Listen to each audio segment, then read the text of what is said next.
Sojoji sun kifar da gwamnatin farar hula a ƙasar Gabon. Jagoran mulkin soja a Sudan ya koma gida bayan ziyarar farko da ya kai Masar.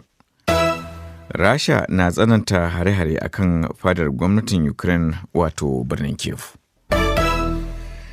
Da jijjifin wannan safiya ne sojojin ƙasar Gabon da ke a yankin tsakiyar Afirka suka sanar da kifar da gwamnatin farar hula. Sojojin da suka fito ta kafar talabijin da sun buƙaci kowa da ya kwantar da hankalinsa a ƙasar. Suna mai bayyana himmatuwarsu ga girmama manufofin Gabon da ta ƙasa da ƙasa.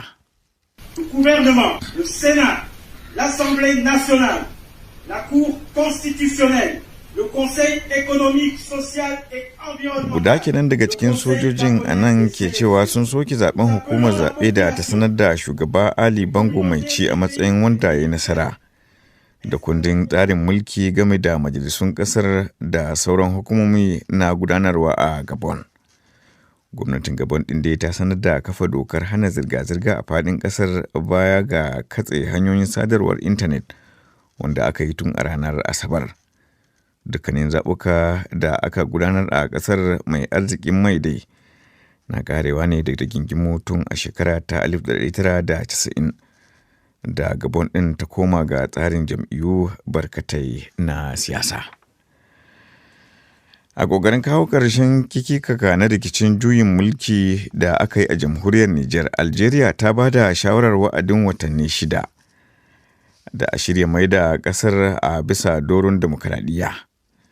Ministan harkokin wajen Algeria Ahmed Attaf, wanda ya sanar da hakan a jiya Talata, ya ce a ganawar da ya yi da ƙasashen yammacin Afirka dukkaninsu ba su amince da amfani da matakin ƙarfin soji ba wajen kawo ƙarshen rikicin.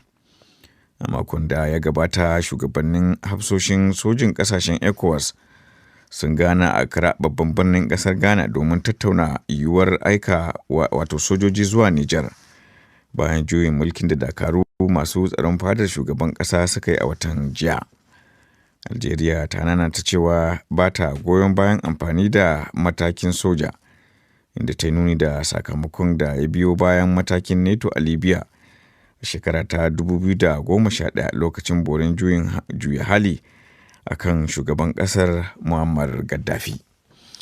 To labaran duniyar na zuwa muku daga nan sashen Hausa na DW. Jagoran gwamnatin soja a Sudan Abdul Fattah al-Burhan ya koma gida a jiya Talata bayan ziyarar farko tun bayan fara yaƙi a ƙasar wanda ya kai ƙasar Masar. Ziyara ce dai da ya kai Masar ɗin domin ganawa da shugaba Abdul Fattah al-Sisi, wani abu da aka ce ƙoƙari ne na kida wato mai manufar dawo da zaman lafiya a Sudan. To sai dai a lokacin ziyarar rahotanni sun tabbatar da mutuwar wasu gwamman fararen hula waɗanda suka kai mutum 39 a yankin Darfur. Galibin waɗanda suka mutun kuwa mata ne da ƙananan yara a yankin Yala na kudancin na Darfur, inda faɗa wato tsakanin sojoji da dakarun sa-kai ya ƙazanta.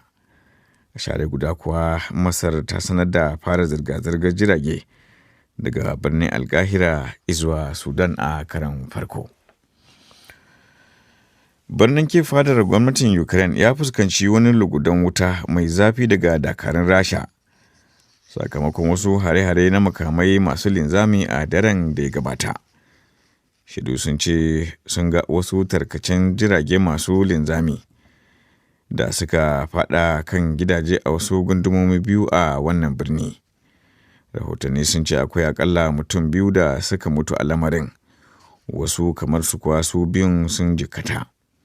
Hukumomi a Ukraine ɗin sun tabbatar